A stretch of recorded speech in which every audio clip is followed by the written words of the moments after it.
నమస్తే, welcome to మనం TV. నేను మీ ప్రియాంకారావు. ఏపీలో ఎలక్షన్ ముగిసింది. అయితే ఎలక్షన్ ముగిసిన తర్వాత మేం గెలుస్తామంటూ కూడా ఎవరికి వారు ధీమా వ్యక్తం చేస్తున్నారు. ఈ టైంలో అసలు అక్కడ పోలింగ్ పర్సంటేజ్ ఎంత ఉంది, ప్రజలు ఎవరి వైపు మొగ్గు చూపారు అనే విషయాల్ని తెలుసుకునే ప్రయత్నం చేద్దాం. ఈ రోజు మనతో పాటు ఈ అనాలిసిస్ లో మా పొలిటికల్ ఎడిటర్ కట్ట కార్తిక్ గారు ఉన్నారు. వారితో మాట్లాడదాం. నమస్తే అండి. నమస్కారం. సో లాస్ట్ టైం కూడా మనం ఒక వీడియో చేసాం.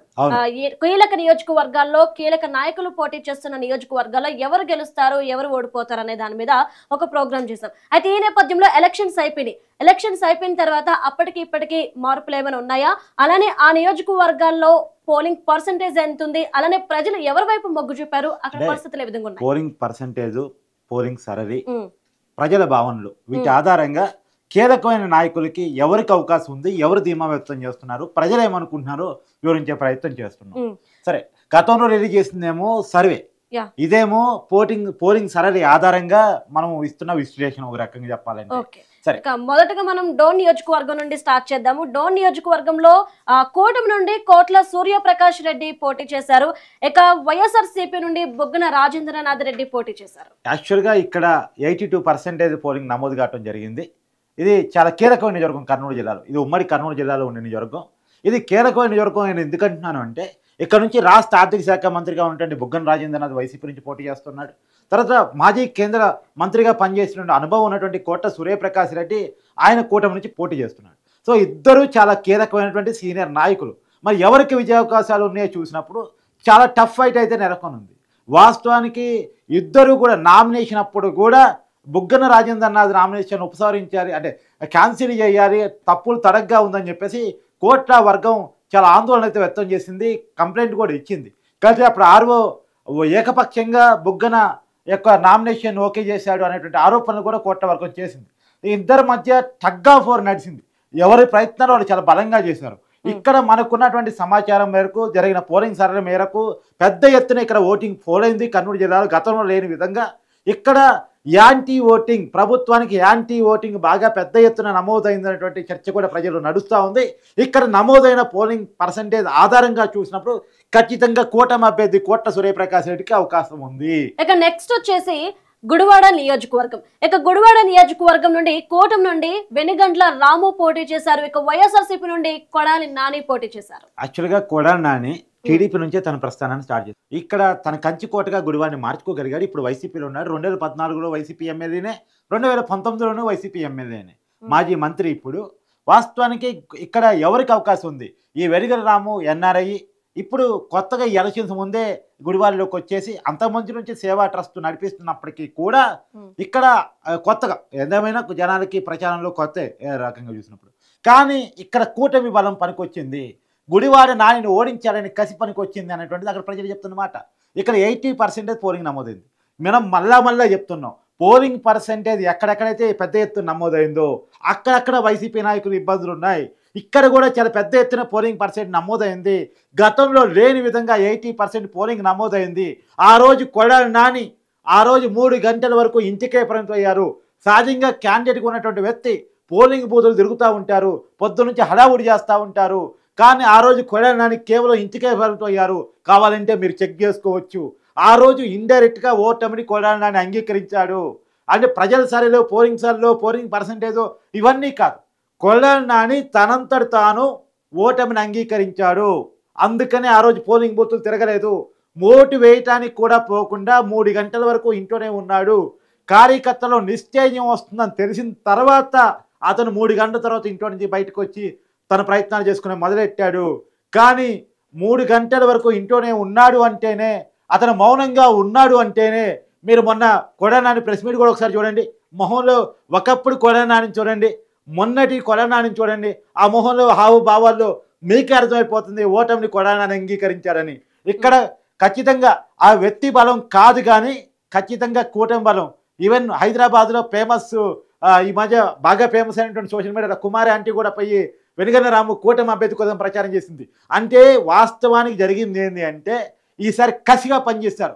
ప్రత్యేకించి చంద్రబాబు నాయుడిని వ్యక్తిగతంగా, ఆయన కుటుంబాన్ని వ్యక్తిగతంగా, పవన్ కళ్యాణ్ వ్యక్తిగతంగా తెచ్చినటువంటి వ్యక్తుల్ని ఓడించాలి అంటే ఇతను బూతుల మంత్రి అని పేరు కొడాలి నానికి. ఖచ్చితంగా కొడాలి నాని జగన్మోహన్ రెడ్డికి అనుకూలంగా వచ్చినట్టు వ్యవహరించేసి అరాచకంగా వ్యవహరించేసి కూటమి నాయకుల పట్ల ఇష్టారీతిన మాట్లాడాడు అనేటువంటిది కూటమి ప్రజల్లో కార్యకర్తలో బలంగా పోయింది.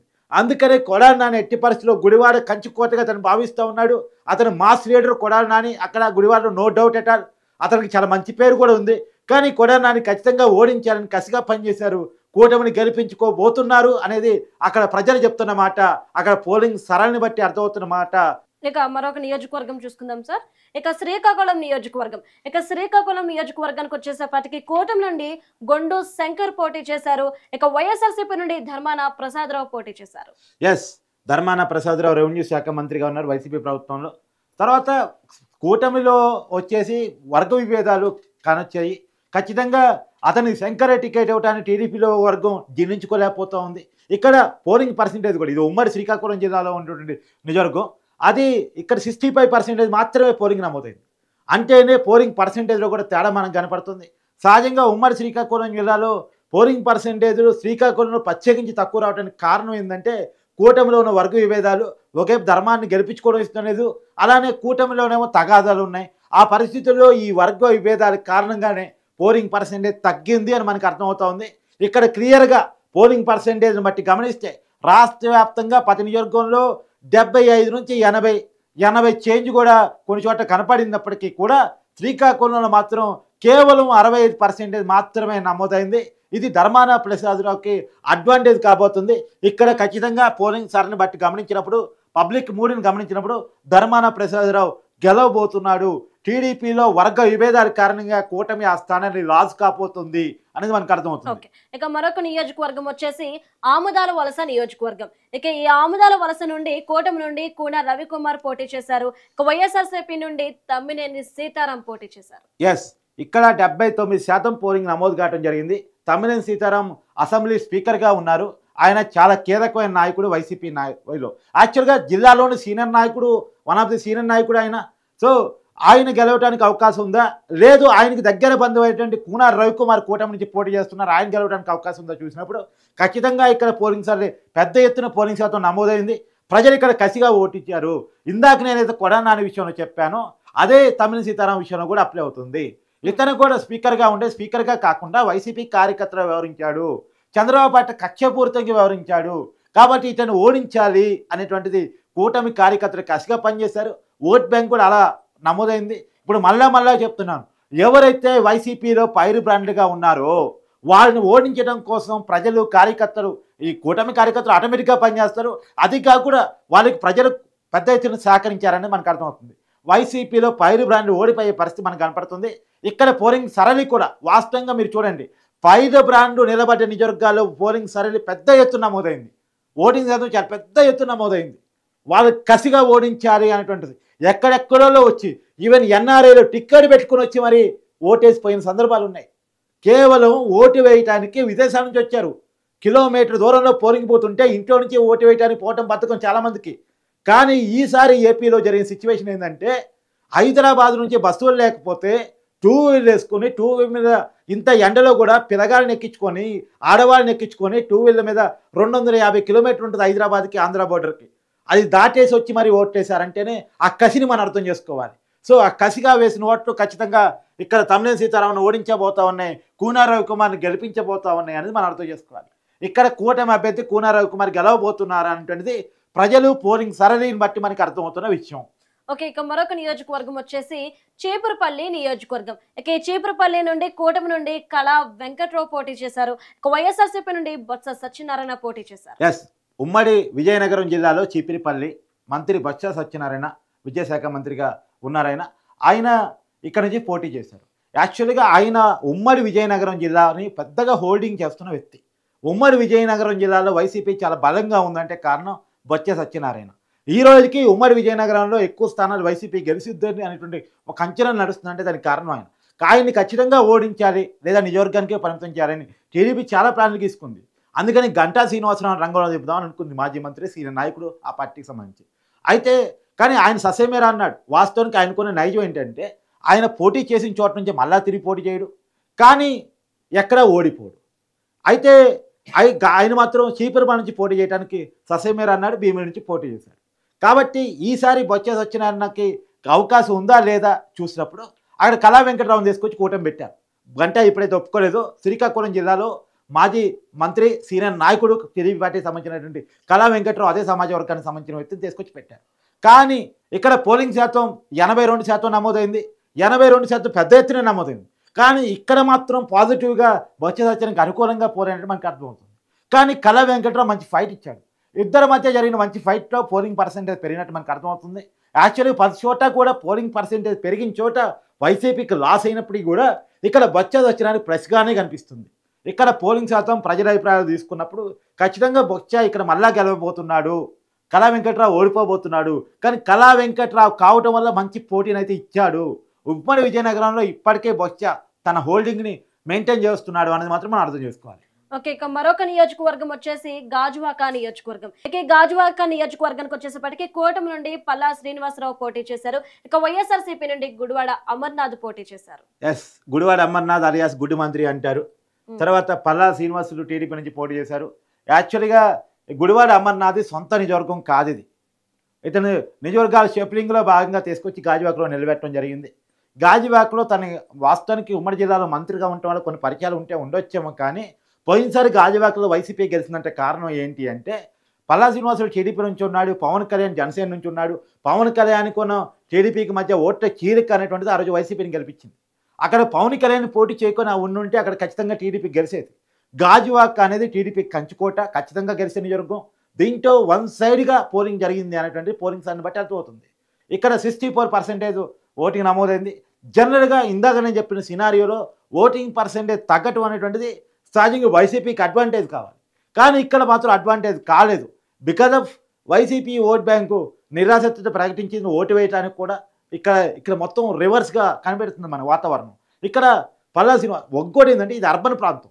అర్బన్ ప్రాంతాల్లో సహజంగా ఓటు వేయడానికి ఉన్న నిరాసక్తత, ఎందుకంటే వైజాగ్లో ఎవరైతే ఏంటి ఎవరు అందరూ దొంగలే ఏదో ఒక భావన ఉంటుంది. అర్బన్ ప్రజల్లో ఉండే ఒక భావన మిడిల్ క్లాస్లో ఏంటంటే ఓటుని అంత సీరియస్గా తీసుకోరు. జనరల్గా అందరూ అంతే, అందరూ ఒకటే అనే ఒక మీమాంసలోకి వెళ్ళిపోతారు, వైరాగ్యంలోకి వెళ్ళిపోతారు. సో అది మనకి గాజువాక ఓటింగ్ పర్సంటేజ్ కనపడుతుంది. కానీ జరిగిన ఓటింగ్ పర్సంటేజ్ మేరకు మనకు అర్థమవుతుంది ఇక్కడ కూడా జరిగిన పోలింగ్ పర్సంటేజ్ వన్ సైడ్గా జరిగింది. ఇక్కడ కూటమి అభ్యర్థి గెలవబోతున్నారని మనకు అర్థమవుతుంది. ఓకే, మరొక నియోజకవర్గం వచ్చేసి హిందూపురం నియోజకవర్గంలో కూటమి నుండి బాలకృష్ణ పోటీ చేస్తున్నారు. ఇక వైఎస్ఆర్సీపీ నుండి దీపిక వేణుగోపాల్ పోటీ చేస్తున్నారు. ఎస్, ఇక్కడ మనకు హిందూపురం నియోజకవర్గంలో నందమూరి బాలకృష్ణ పోటీ చేయడం అనేటువంటిది అది వాస్తవానికి నందమూరి కూటమి యొక్క కంచుకోట. ఇక్కడ నుంచి ఎన్టీఆర్ పోటీ చేశాడు, హరికృష్ణ పోటీ చేశాడు, బాలకృష్ణ పోటీ చేస్తున్నాడు. 2014లో బాలకృష్ణ గెలిచాడు, 2019లో బాలకృష్ణ గెలిచాడు. ఇది ఉమ్మడి అనంతపురం జిల్లాలో ఉన్న నియోజకవర్గం. వాస్తవానికి రాయలసీమలో పోయినసారి 2019 ఎన్నికల్లో గెలిచింది 3 నియోజకవర్గాలు. 1 కుప్పం, 2 హిందూపురం, 3 ఉరవకొండ. దాంట్లో ఈ 3 నియోజకవర్గాల్లో 2 నియోజకవర్గాలు కేవలం అనంతపురం జిల్లాకు సంబంధించినవే. అంటే అనంతపురం జిల్లాలో టీడీపీ అంత బలంగా ఉందో మనం అర్థం చేసుకోవచ్చు. ఒక వేవ్ సాగింది, ఒక్క ఛాన్స్ ఇవ్వాలంటే ఒక వేవ్ సాగింది 2019 ఎన్నికల్లో జగన్మోహన్ రెడ్డికి అనుకూలంగా. ఆ టైంలో కూడా ఇక్కడ కూటమి తన ప్రభావం చూపించగలిగింది. హిందూపురంలో నందమూరి బాలకృష్ణ గెలవగలిగారు. మరోసారి బాలకృష్ణ టీడీపీ జెండాని హిందూపురంలో ఎగరేయబోతూ ఉన్నారు. ఇక్కడ 77% పోలింగ్ నమోదైంది. పోలింగ్ పర్సెంటేజ్ కూడా చాలా పెద్ద ఎత్తున నమోదైంది. సో గతంలో వైసీపీ ఉన్నటువంటి మైనార్టీలు కూడా ఈసారి కూటమి కోటేశారు. మంచి మెజార్టీతో ఇక్కడ నుంచి నందమూరి బాలకృష్ణ గెలవబోతున్నారు అనేటువంటిది హిందూపురం ప్రజల్లో ఉన్నటువంటి రాజకీయ చర్చ. ఇక మరొక నియోజకవర్గం చూద్దాము. ఇక కొండేపి నియోజకవర్గం. ఈ కొండేపి నియోజకవర్గం నుండి కూటమి నుండి స్వామి అయితే వైఎస్ఆర్సీపీ నుండి ఆదిమూలపు సురేష్ పోటీ చేశారు. ఎస్, ఇక్కడ ఇది ఉమ్మడి ప్రకాశం జిల్లాలో ఉన్నటువంటి నియోజకవర్గం. ఇది టీడీపీ కంచుకోట. వాస్తవానికి ఎస్సీ ఎస్టీ స్థానాల్లో 2019లో తెలుగుదేశం గెలవగలిగిన ఒకే ఒక్క ఎస్సీ స్థానం కొండేపి. ఇది ఉమ్మడి ప్రకాశం జిల్లాలో ఉంటుంది. ఇప్పుడు 81% పోలింగ్ నమోదైంది. అంటే 81% పోలింగ్ నమోదైందంటే మీరు అర్థం చేసుకున్నారు ఎవరు గెలుస్తున్నారు అంటే కొండేపి నుంచి స్వామి గెలవబోతున్నాడు. రెండోది ఏంటంటే అసలు పోలింగ్ పర్సంటేజ్తో కూడా సంబంధం లేకుండా ఇక్కడ టీడీపీ తన కంచుకోటగా కొండేపిని మార్చుకుంది, స్వామి మార్చుకుంది. ఆయనకి చాలా మంచి పేరు ఉంది. రెండోది కొండేపిలో ఉన్నటువంటి ఎక్కువ యాదవ్ ఓట్ బ్యాంకు అనేటువంటిది అది బీసీ ఓట్ బ్యాంకు, అది చాలా పెద్ద ఎత్తున టీడీపీ వైపు ఉంది. వన్ సైడ్గా ఉంది. వాళ్ళకి వైసీపీ పంచుతున్న 2500, 3000, 5000, 10,000 ఏవీ పనిచేయవు. అది వన్ సైడ్గా అక్కడ టీడీపీ జనాన్ని ఎగరేస్తారు. అందుకని పులివెందుల్లో జగన్మోహన్ రెడ్డి అయినా ఓడిపోయే పరిస్థితి వస్తేమో కానీ కొండేపిలో టీడీపీని ఓడించడం అంత ఈజీ కాదు. కానీ కొండేపులో ఓడించాలని చెప్పేసి డైరెక్ట్గా మంత్రిని తీసుకొచ్చి పెట్టుకున్నారు. ఆ జిల్లాకు సంబంధించినటువంటి ఆదిమూలపు సురేష్ని తీసుకొచ్చి కొండేపులో నిలబెట్టారు. ఓడించాలి ఓడించాలి ఓడించాలని. ఏంది ఓడించేది? అయ్యే పని కాదు. అక్కడ కొండేపు స్వామి అంత బ్రాండ్ ఏర్పాటు తీసుకున్నాడు. అక్కడ చాలా పెద్ద మెజార్టీతోటి కొండేపులో స్వామి గెలవబోతున్నాడు. ఓకే, ఇక మరొక నియోజకవర్గం వచ్చేసేపటికి కుప్పం నియోజకవర్గం. ఇక ఈ కుప్పానికి వచ్చేసేపటికి కూటమి నుండి నారా చంద్రబాబు నాయుడు పోటీ చేస్తే గనక వైఎస్ఆర్సీపీ నుండి భరత్ పోటీ చేశారు. ఎస్, అయ్యి భరత్ ఆల్రెడీ ఎమ్మెల్సీగా ఉన్నాడు. కుప్పం నుంచి పోటీ చేశాడు. వాళ్ళ కుటుంబం చంద్రబాబు నాయుడు మీద ఎప్పటి నుంచో తలబడతా ఉంది. వాళ్ళ ఫాదర్ నుంచి కూడా చంద్రమౌళి చంద్రబాబు గారి మీద గతంలో పోటీ చేస్తుండేవారు. అయితే ఈసారి భరత్ పోటీ చేస్తున్నారు. అయితే ఈసారి ఎట్టి పరిస్థితుల్లో వైనాట్ 175 అని చెప్పేసి నినాదం తీసుకున్నటువంటి వైసీపీ గత 3 సంవత్సరాలుగా కుప్పం ఎలాగైనా కైవసం చేసుకోవాలని ప్రయత్నం చేస్తుంది. అది 5 సంవత్సరాల నుంచి అధికారం వచ్చినప్పటి నుంచే ప్రయత్నం చేస్తూనే ఉంది. లోకల్ బాడీలో పెద్దిరెడ్డి డైరెక్ట్గా ఇన్వాల్వ్ అయ్యి తను ఇన్ఛార్జ్గా ఉండి ఎంపీటీసీలు, జెడ్పీటీసీలు, మున్సిపాలిటీలు వైసీపీ వైపు మార్చే ప్రయత్నం చేశాడు. వాస్తవంగా వైసీపీ జెండాను ఎగరేయగలిగాడు లోకల్ బాడీలో. కానీ ఎమ్మెల్యే ఎలక్షన్స్ వచ్చే పార్టీకి మాత్రం పరిస్థితుల మార్పు వచ్చింది. ఎమ్మెల్యే ఎలక్షన్స్ వచ్చినాటికే మాత్రమే కాదు, రాయలసీమ పశ్చిమ పట్టభద్రుల నియోజకవర్గంలో ఎప్పుడైతే పులివెందులతో సహా టీడీపీ అభ్యర్థికి ఎక్కువ ఓట్లు వచ్చాయో మారిన పరిస్థితి మనం చూసుకోవచ్చు. దాంట్లో నుంచి చదువుకున్న వాళ్ళు అక్కడ కుప్పంలో ఉన్నటువంటి స్థానిక ప్రజలు మాకు చంద్రబాబు గెలిస్తే ముఖ్యమంత్రి అవుతారు. మా అనుబంధం ఇప్పటిది కాదు, 3 దశాబ్దాల అనుబంధం మాకు ఉంది చంద్రబాబు నాయుడుతో. మేము ఎందుకు ఆయన వదులుకుంటాం అనేటువంటిది కుప్పం ప్రజలు చెప్తున్నమాట. నారా భువనేశ్వరి ఈసారి ప్రచారం నిర్వహించారు. ఆమె ఇన్ఛార్జిగా అక్కడ బాధ్యతలు తీసుకొని ప్రచారం నిర్వహించారు. చంద్రబాబు గారు స్టేట్ మొత్తం తిరగాలి కాబట్టి అక్కడ విపరీతమైన స్పందన కనపడింది. ఖచ్చితంగా ఎమ్మెల్సీ భరత్కి సానుభూతి ఉంది, మంచి పేరు ఉంది, నో డౌట్ ఎట్ ఆల్. కానీ కుప్పం ప్రజల్లో చంద్రబాబును గెలిపించుకోవాలని ఒక కసి ఉంది. అందుకే 87% పోలింగ్ నమోదైంది. 87% నమోదైనటువంటి పోలింగ్లో పెద్ద ఎత్తున పెద్ద మెజార్టీతోటి కుప్పం ప్రజలు చంద్రబాబును గెలిపించుకోబోతున్నామనే విషయాన్ని కుప్పం ప్రజలు చెప్తున్నారు. నమోదైన ఓటింగు, పోలింగ్ పర్సంటేజ్, ప్రజల భావనలు, మనోభావాలు అర్థం చేసుకున్నప్పుడు కుప్పం నుంచి చంద్రబాబు గెలవబోతున్నాడు అనేది మరోసారి అర్థమవుతున్న విషయం. ఓకే, ఇక మరొక నియోజకవర్గం వచ్చేసేపటికి మంగళగిరి నియోజకవర్గం. ఇక ఈ మంగళగిరి నియోజకవర్గంలో కూటమి నుండి నారా లోకేష్ పోటీ చేశారు. ఇక వైఎస్ఆర్సీపీ నుండి మురుగుడు లావణ్య పోటీ చేశారు. ఇక్కడ మురుగుడు లావణ్య బీసీ వ్యక్తి, నారా లోకేష్ చంద్రనాయుడు కుమార్ మీ అందరికీ తెలుసు ఓసీ అతను. సో ఓసీ వర్సెస్ బీసీగా ఒక నినాదాన్ని క్రియేట్ చేసింది. మంగళగిరిలో నారా లోకేష్ని ఓడించాలి. ఎందుకు ఓడించాలి? ఓడించడానికి కారణాలు చెప్పే ప్రయత్నం చేస్తాం. వినండి, క్లియర్గా వినండి. నారా లోకేష్ని ఈసారి ఎన్నికలు ఓడిస్తే, పోయినసారి ఎన్నికల్లో ఆల్రెడీ నారా లోకేష్ని ఆల రామకృష్ణారెడ్డి చేతిలో ఓడించాం కాబట్టి ఇంకోసారి కూడా ఓడిపోతే నువ్వే గెలవలేవు, నువ్వు ఎలా మంత్రి అవుతావు, నువ్వు ఎలా నాయకుడు అవుతావు అని చెప్పేసి నారా లోకేష్ రాజకీయ భవిష్యత్తును పాడు చేయొచ్చు. ఒకవేళ పార్టీ గెలిచినా, టీడీపీ అధికారంలోకి వచ్చినా, కూటమి అధికారంలోకి వచ్చినా నారా లోకేష్ పవన్ కళ్యాణ్ ఓడిపోతే వాళ్ళు రేపటి లీడర్లు కాకుండా అడ్డుకోవచ్చు. అంటే 2029 నాటికి చంద్రబాబు నాయుడు గారు ఓల్డ్ అవుతారు కాబట్టి రేపటి రోజు నాయకులుగా నారా లోకేష్ పవన్ కళ్యాణ్ అమలు చేసే అవకాశం ఉంది. కాబట్టి తనకు శత్రువులు లేకుండా చేసుకోవాలనేటువంటి నిశ్చయానికి వచ్చినటువంటి జగన్మోహన్ రెడ్డి ఖచ్చితంగా పిఠాపురంలో పవన్ ఓడించాలి, మంగళగిరిలో లోకేష్ని ఓడించాలి. దానికి ఎంత ఖర్చు అయినా పర్లేదు. అందుకోసమనే ఇక్కడ ఓసీ వర్సెస్ బీసీ నినాదాన్ని బలంగా తీసుకెళ్లారు. వాచ్యంగా ముద్రగడ్డ రావణ్య తన కొత్త అయినప్పటికీ కూడా వాళ్ళ మామ ఆల్రెడీ మాజీ ఎమ్మెల్యే ఇదే మంగళగిరికి, వాళ్ళ మదర్ కూడా మాజీ ఎమ్మెల్యే ఇదే మంగళగిరికి. సో వాళ్ళ కుటుంబ పరిచయాలు మంగళగిరిలో బలంగా ఉన్నాయి. కానీ ఇవంతా పనిచేయాలి. రాజధాని లేకుండా చేశాడు, అమరావతిని పీక్ పడేశాడు, 3 రాజధానులు అన్నాడు, కట్టింది లేదు, పాడు లేదు. ఇప్పటికీ సెక్రటరేట్, అసెంబ్లీ, హైకోర్టు అన్ని చంద్రబాబు కట్టిన బిల్డింగ్లోనే కంటిన్యూ చేస్తున్నాడు. మాకు డెవలప్మెంట్ లేకుండా చేశాడు, ఉపాధి లేకుండా చేశాడు అనేటువంటిది ఇక్కడ బాగా పనిచేసింది. 79% పోలింగ్ నమోదైంది. సో మంగళగిరిలో నమోదైన పోలింగ్ పర్సంటేజ్ సరళి మీకు అర్థమైపోయింది ఎవరు గెలుస్తున్నారు అంటే. నారా లోకేష్ గెలవబోతున్నాడు. 1 సైడ్గా జరిగింది. ఈవెన్ మురుగుడు లావణ్య పక్కన ఉండాల్సిన బీసీలు కూడా నారా లోకేష్ పక్షాన్ని నిలబడ్డారు. కులాలకు అతీతంగా ఎన్నికలు జరిగాయి. కులాల ఆధారంగా, కులాల సమీకరణాల ఆధారంగా ఎన్నికలు జరపాలని చెప్పేసి జగన్మోహన్ రెడ్డి గారు భావించారో అది వర్కౌట్ అయిన పరిస్థితి మంగళగిరిలో కనపడటం లేదు. ఓకే, ఇక మరొక నియోజకవర్గం వచ్చేసి గుంటూరు పశ్చిమ నియోజకవర్గం. ఇక ఇక్కడ నుండి కోటం నుండి గల్లా మాధవి పోటీ చేశారు. ఇక వైఎస్ఆర్సీపీ నుండి విడుదల రజనీ పోటీ చేశారు. యాక్చువల్గా ఇక్కడ చిరకలూరుపేట నుంచి వచ్చింది ఎవరు? విడుదల రజనీ. విడుదల రజనీ వైద్య ఆరోగ్య శాఖ మంత్రిగా ఉన్నారు ప్రజెంట్. ఆమె చిరకలూరుపేట ఎమ్మెల్యే. నియోజకవర్గ షెఫరింగ్లో భాగంగా తీసుకొచ్చి ఇక్కడ వేశారు. అయితే ఇక్కడ గెలిచే అవకాశం మరి ఉందా ఆమె కంటే? ఇది ఉమ్మడి గుంటూరు జిల్లాలో ఉన్నటువంటి సీటు. ఉమ్మడి గుంటూరు జిల్లాలో కూటమి 1 సైడ్గా ఉంది. పర్సంటేజ్గా చూసినప్పుడు 67% ఇక్కడ నమోదైంది. ఓటింగ్ శాతం పెద్దగా నమోదు కాలేదు. అంటే మొత్తం రాష్ట్రంలో చూసినప్పుడు తక్కువే నమోదైంది. కానీ వాస్తవానికి 67% నమోదు కావడానికి ఏంటంటే ఎక్కువ మంది యూత్ కొత్త ఓటర్స్ ఎవరు ఉన్నారో వాళ్ళు అందుబాటులో లేరు, ఎక్కువ అబ్రాడ్లో ఉన్నారు, వాళ్ళు ఓటింగ్ వేయలేదు.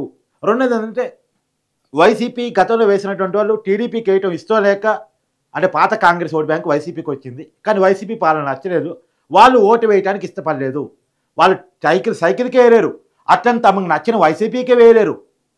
కాబట్టి ఎటు వేయలేక ఓటు వేయటం ఆగేశారు. అందుకని 67% మాత్రమే నమోదైంది. ఇక్కడ కూడా వన్ సైడ్గా చిరుకులపేటకు సంబంధించినటువంటి రజనీ గారు, ఎవరైతే విడుదల రజనీ గారు ఉన్నారో ఆమె ఇక్కడ ఓడిపోబోతున్నారు, అక్కడ నుంచి కూటమి అభ్యర్థి గెలవబోతున్నారు అనేటువంటిది మనకు అర్థమవుతున్న విషయం. ఇక మరొక నియోజకవర్గం వచ్చేసేపటికి పలాస నియోజకవర్గం. ఇక ఈ పలాస నియోజకవర్గంలో కూటమి నుండి గౌతు శిరీష పోటీ చేశారు. ఇక వైఎస్ఆర్సీపీ నుండి సిదిరి అప్పలరాజు పోటీ చేశారు. ఎస్, ఇక్కడ 79% ఓటింగ్ నమోదైంది. మంత్రిగా ఉన్నారు సిదిరి అప్పలరాజు గారు, మంచి పోటీ అయితే ఇచ్చారు, కానీ పోలింగ్ పర్సెంటేజ్ చాలా పెద్ద ఎత్తున నమోదైంది. శ్రీకాకుళంలో కూటమి వేవ్ కనపడతా ఉంది. అది గౌతు శిరీష వాళ్ళ కుటుంబానికి కూడా ఒక సానుభూతి ఉంది, రాజకీయ చరిత్ర ఉంది. సో అది కాక సిదిరి అప్పలరాజు మీద పర్సనల్ వ్యతిరేకత ఉంది, కూటమి వైసీపీ పార్టీ మీద, ప్రభుత్వం మీద, జగన్మోహన్ రెడ్డి విధానాల మీద వ్యతిరేకత ఉంది, ఉత్తరాంధ్రలో టీడీపీ చాలా బలంగా ఉంటుంది. ఇవన్నీ కలిసి వచ్చే అంశాలు కూటమికి అయింది. అయితే సిదిరి అప్పలరాజు మంత్రిగా ఉండటం, తనకు ఎంత చెడ్డ పేరు ఉందో అంత మంచి పేరు కూడా సంపాదించుకోవటం, అంటే ఒక వర్గంలో చెడ్డ పేరు ఉంటే ఇంకో వర్గంలో మంచి పేరు. సో అతను డౌన్ గ్రేడ్ వర్గం నుంచి పైకి రావటం, తన వర్గం ఏదైతే ఉందో ఆ ఓట్ బ్యాంక్ ప్రధానంగా ఉండటం, ఇవన్నీ సిదిరి అప్పలరాజు కలిసి వచ్చాను సార్.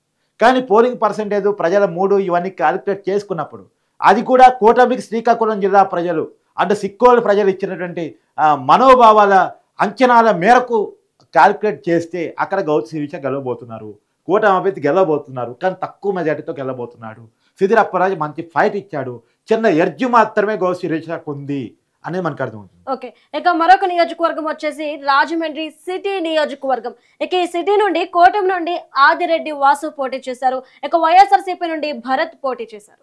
ఎస్, ఇప్పుడు ఆదిరెడ్డి వాసు ఆదిరెడ్డి అప్పారావు గారి కొడుకు, ఇంతకుముందు ఆదిరెడ్డి భవానీ ఎమ్మెల్యేగా ఉండేది, ఆమె భర్త. అతను టీడీపీ అభ్యర్థి, కూటమి అభ్యర్థిగా ఉన్నాడు. ఇక్కడ 67% పోలింగ్ నమోదైంది. 67% పోలింగ్లో ఎవరు గెలిచే అవకాశం ఉంది? వాస్తవం ఈ భరత్ వైసీపీ ఎంపీని నిజవర్గాల షెప్లింగ్లో భాగంగా తీసుకొచ్చి రాజమండ్రి సిటీలో ఎమ్మెల్యేగా నిలబెట్టడం జరిగింది. ఇక్కడ ఎవరు గెలిచే అవకాశం ఉంది అని చూసుకున్నప్పుడు ఖచ్చితంగా ఇక్కడ కూడా వన్ సైడ్గా ఎలక్షన్ జరిగిందని మనకు అర్థమైంది. సో ఇక్కడ ఆదిరెడ్డి వాసు గెలవబోతున్నాడు అనేది మనకు అర్థమవుతుంది. రాజమండ్రి సిటీలో టీడీపీ మొదలుగా బలంగా ఉండే పార్టీ అది.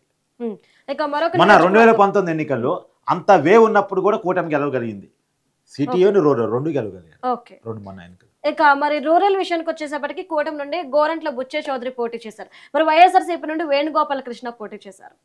యాక్చువల్గా మంత్రి గారు వేణుగోపాల కృష్ణ గారు ఐఎన్పిఆర్ మినిస్టరు, మా జర్నలిస్టులకు ఆయనే మంత్రి. అక్కడ 72% ఓటింగ్ నమోదైంది. సహజంగా రూరల్లో వైసీపీ బలంగా ఉంటుందని చెప్పుకుంటుంది. కాకపోతే ఏంటంటే ఈయనేమో సిట్టింగ్ ఎమ్మెల్యే, మన మంత్రి గారేమో రామచంద్రాపురం నుంచి వచ్చారు. రామచంద్రాపురం ఆయన ఎమ్మెల్యే యాక్చువల్గా పోయినసారి 2019 ఎన్నికల్లో. ఆయన్ని నిజవర్గాల షెప్లింగ్లో బాగా తీసుకొచ్చి రాజమండ్రి రూరల్లో వేశారు. వాస్తవంగా అది రిస్కీ నియోజకవర్గమే, కానీ మంత్రి గారు రిస్క్ చేశారు, ఆ రిస్క్లో ఫెయిల్ అయ్యారని చెప్పాలి. సో రిస్క్లో ఫెయిల్ అయ్యి గోరంట్ల బుచ్చే చౌదరి గారికి సీట్ అప్పు చెప్పారు.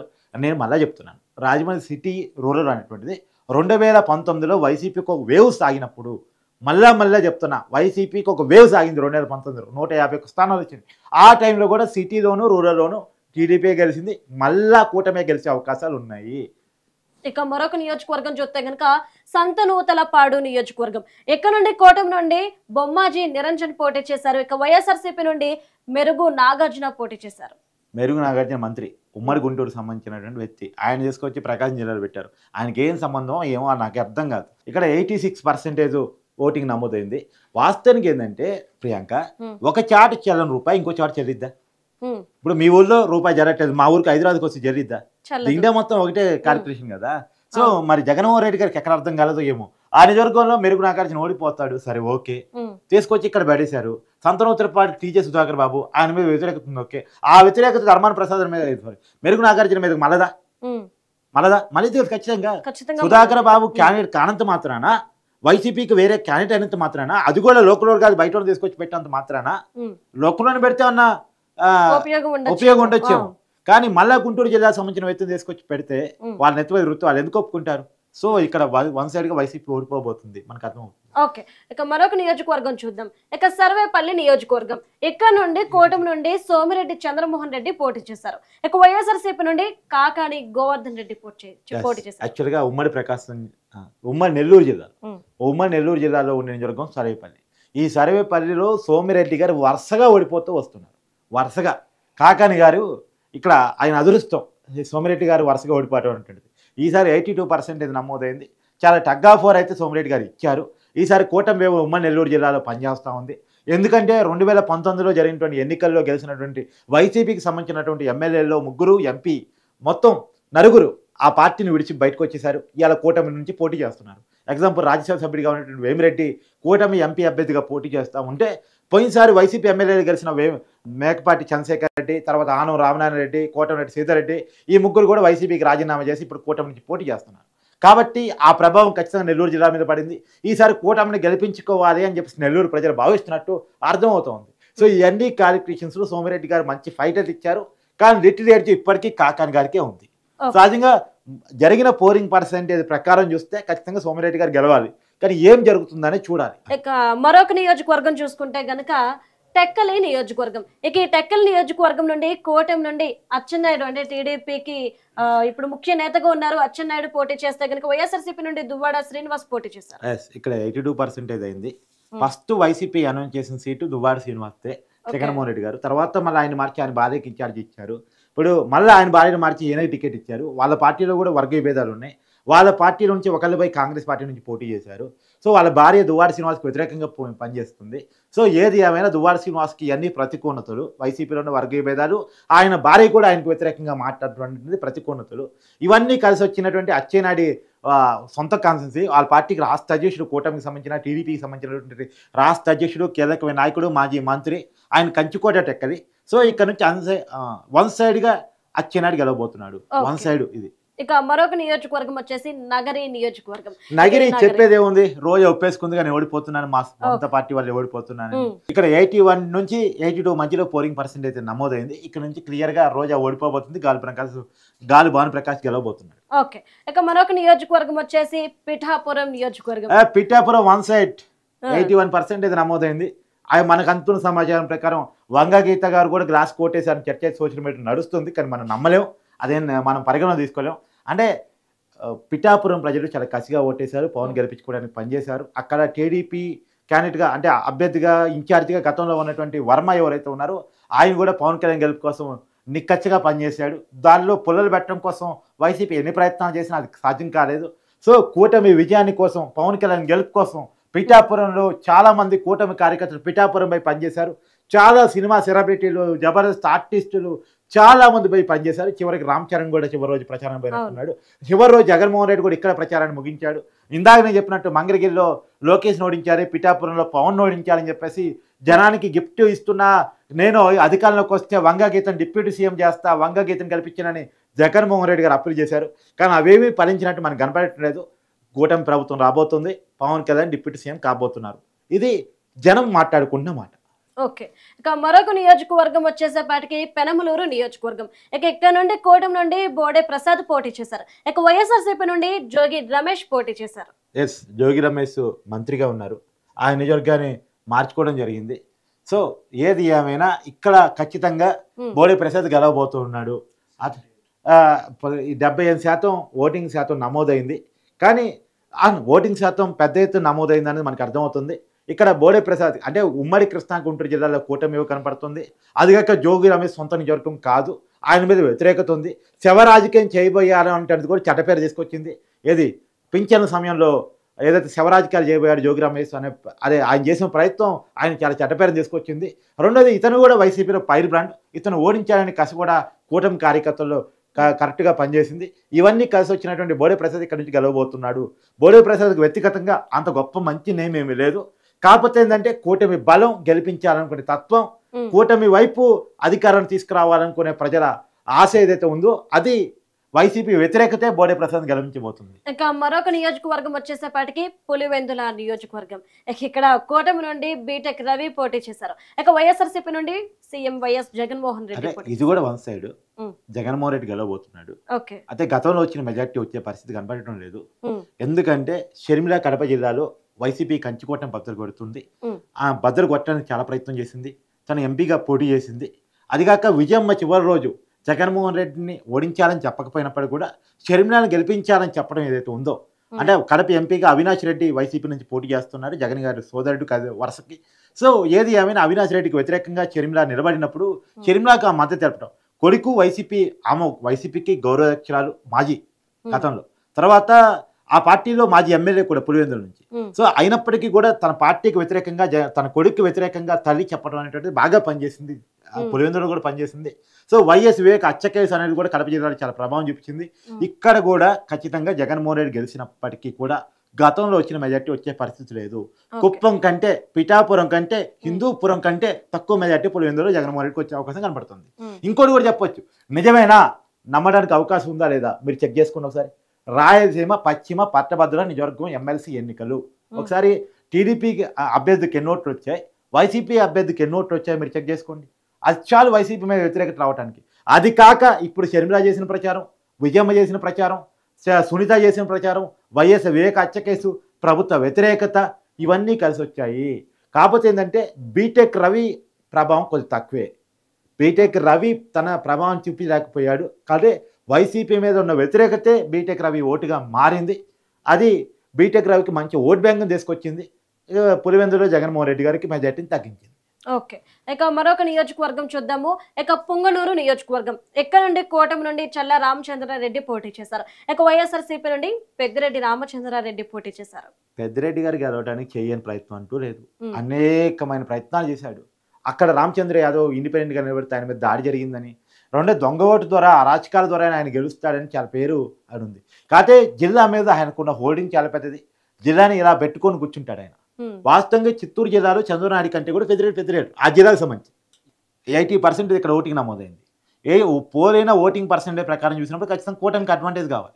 ఎందుకంటే ఓటింగ్ పర్సెంటేజ్ అంతా కూడా నెగిటివ్ పోలింగే కదా ఎక్కువ, అంటే వైసీపీకి యాంటీ పోలింగే కదా. సో పాజిటివ్ పోలింగ్ లేదు కదా. పాజిటివ్ చెప్పుకోవడానికి ఏముంది, సంక్షేమ పథకాలు అనేది తప్ప. ఆ సంక్షేమ పథకాలు కూడా గెలిపిస్తాయి అని చెప్పుకోవడానికి ఏమీ లేదు. కర్ణాటకలో చూశారు, తెలంగాణలో చూశారు, కేసీఆర్ కంటే సంక్షేమ పథకాలు ఇవ్వలేదు కదా. ఆడ కర్ణాటక మన ఇక్కడ ఇది మన పక్కనే ఉన్నటువంటి రాష్ట్రం, మొన్న కాంగ్రెస్ ఓడిపోయింది. కాంగ్రెస్ ముఖ్యమంత్రి చాలా పథకాలు ఇచ్చారు కానీ ఓడిపోయాడు. అట్లా క్లియర్ కట్ మనం అర్థం చేసుకోవాల్సిందంటే సంక్షేమ పథకాలు మాత్రమే గెలిపిస్తాయి అని అనుకుంటే అది భ్రమ. ఎవడబ్బ సొమ్మిస్తున్నాడు అనేది ప్రజల్లోకి వెళ్ళిపోయింది. అదే నిజమైతే అంతకంటే ఎక్కువ హామీలు కూటమి ఇచ్చింది.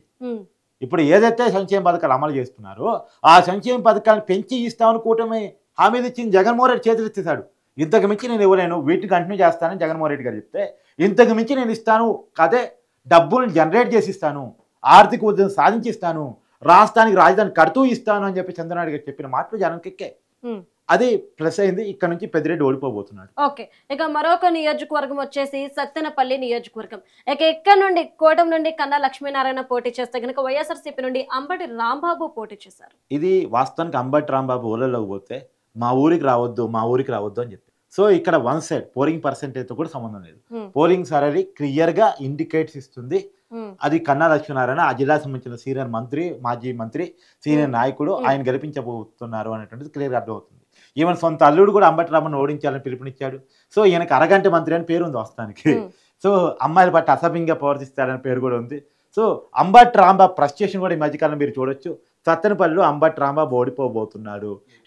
82% ఇక్కడ పోలింగ్ నమోదైంది. అంటే చాలా పెద్ద ఎత్తున పోలింగ్ నమోదైంది. పెద్ద ఎత్తున నమోదైన పోలింగ్ కూడా ఇక్కడ మనం చెప్తుంది అంబటి రాంబాబు ఓడిపోతున్నాడు అనేటువంటిది.